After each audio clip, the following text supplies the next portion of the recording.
Hello, everyone. It's good to be able to come back again via live or video or digio or whatever you want to call it. We here, and we're able to fellowship in this digital format. It's good, isn't it?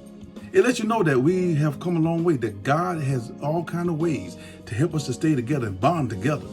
Well, doing this program, I'm here to talk to you about something that's important, and it's about this time of year. And one thing about this time of year is that we tend to be a little more giving, a little more joyful, a little more jolly about things. You know what I'm saying?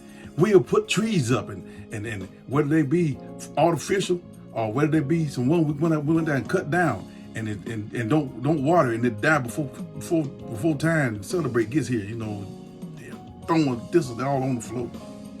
We'll put some ornaments around it and lights to make it look pretty. You know what I'm saying? We want to just illuminate the house.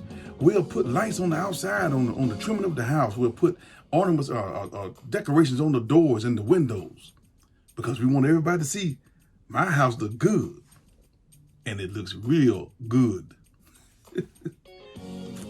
There's the time that we also want to give gifts because we feel like if I give one to somebody, they might give me one too. Yeah. But anyway, this messing with you. But anyway, that's what we do. We give gifts when we're happy. And there's a phrase that we use a lot of times that we when we see each other or when we leave each other. And that phrase is Merry Christmas. Merry Christmas. We even find people that don't even believe in Christ that say Merry Christmas because it's what we do. So, what is this Merry Christmas? Now, Merry, we know that means to be jolly or to celebrate or be happy. But Christmas, that word has some particular meanings that I just wanted to break down with you today. Just what is this word Christmas? Well, Christmas is a combination of two words. The first word is Christ, and Christ comes from the Greek word Christos, which comes from the Hebrew meaning of Messiah. And what is a Messiah? A Messiah means the anointed one with all. Now, the second part of this word Christmas is Mass, or Macy, M-A-E-S-S-E, which comes from the Latin word Missa.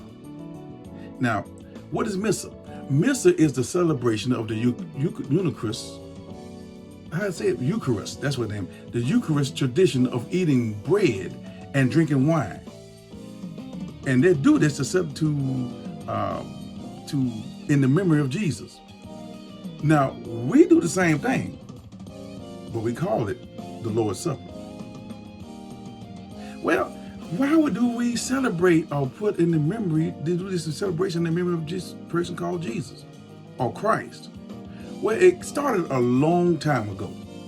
This is when God had created everything. Y'all know the story. He created everything, made the earth and the birds and all the stuff, and the fishes and the birds and all that stuff. And he created man, and he told him, look, y'all go down there and you take care of this garden, make sure everything is all cool. Keep it copacetic. I don't want you to know no problem. Make sure all the animals taken care of. You know, you can eat what you want to. But now, and if any of the trees in the garden, but that one little tree over there, don't mess with it. You know, when you tell us not to do something, we ain't gonna do right. See, it came to the point where this little dude called Satan come in there and start infiltrating the minds of Adam and Eve. See, because Adam and Eve knew what was right and wrong, but they did not know what was good and evil. Because this tree had the knowledge, had the knowledge of good and evil, but they didn't know what that was. But they knew what was right and wrong. See, they trusted God. They knew it was right not to eat of the tree, but they knew it was wrong to mess with that tree. That's why that's why Eve had that little debate with Satan when he was trying to talk us into eating of the tree first. So anyway, as this happened and Adam ate of the fruit, something happened. See, before all this happened, they were clothed with the glory of God. They were clothed with it. But when they ate of that fruit and disobeyed God, that glory, the clothing of glory was snatched off of them, and they felt a little breeze. So not only were they exposed physically, but they were also exposed spiritually. That's not a good thing. And because they did it, there were some consequences. God had to put them out. But it also caused a rift to come between them and God. And it pulled them away from him. God didn't like this. And man, I know they didn't. So God had to do something to redeem man back to himself. So he decided that he would take himself or his word or himself and place himself in this little girl to be born into the world as a spotless lamb to redeem man, as for sacrifice, to redeem man back. In other words, to redeem or to be the Messiah. See, God had created everything. He knew how to make man. He made man. But something about him, he did not know what it's like to be man. So he placed the flesh over himself, came down through 42 generations. Now, it's something to me about that 42, because I love studying numbers and colors in the Bible, right? As I studied it, 4 is the number of earth. 2 is the number of mercy. 4 and 2 is 6. And 6 is the number of man. So God used his mercy to come to the earth to redeem man. Wow.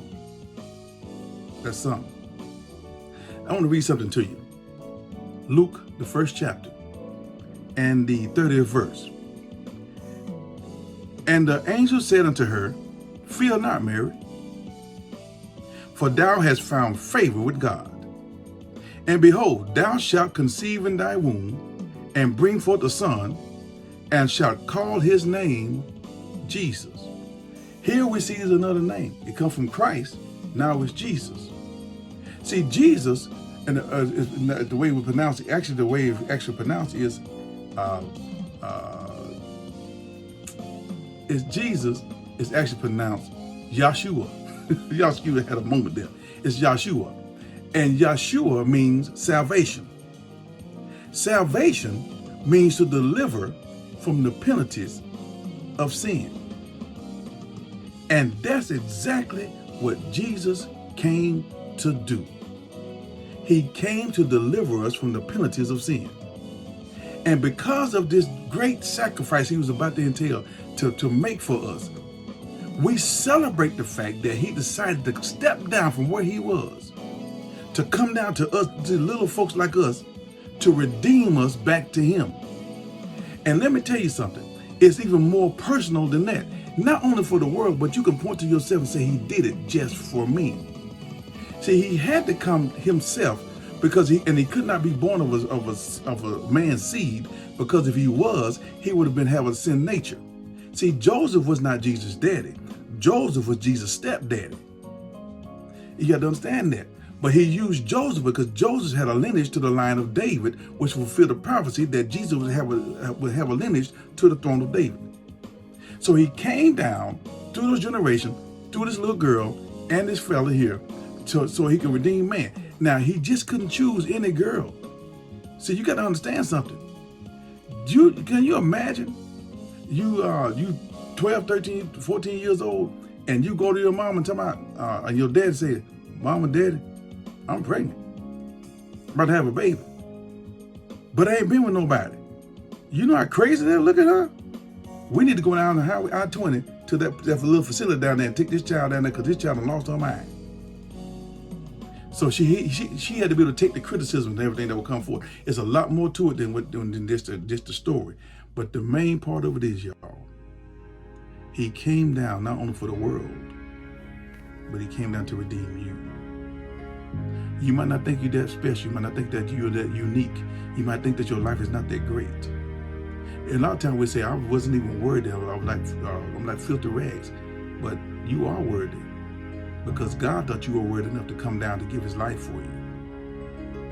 And every day we need to celebrate the fact that he loves us so much that he gave up his kingdom to come down here, to be born to a world that was going to hate him. that was going to ridicule him, and that was eventually going to hang him on a cross so that you could be redeemed.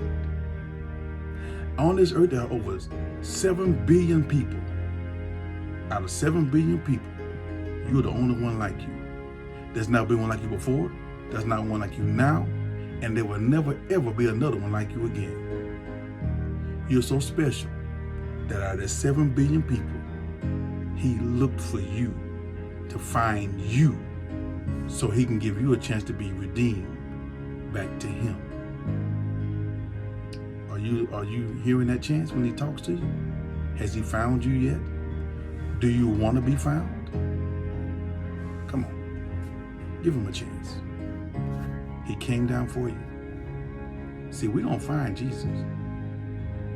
He finds us. So I'm here to tell you, because he's done this for you, I want to wish you a very Merry Christmas.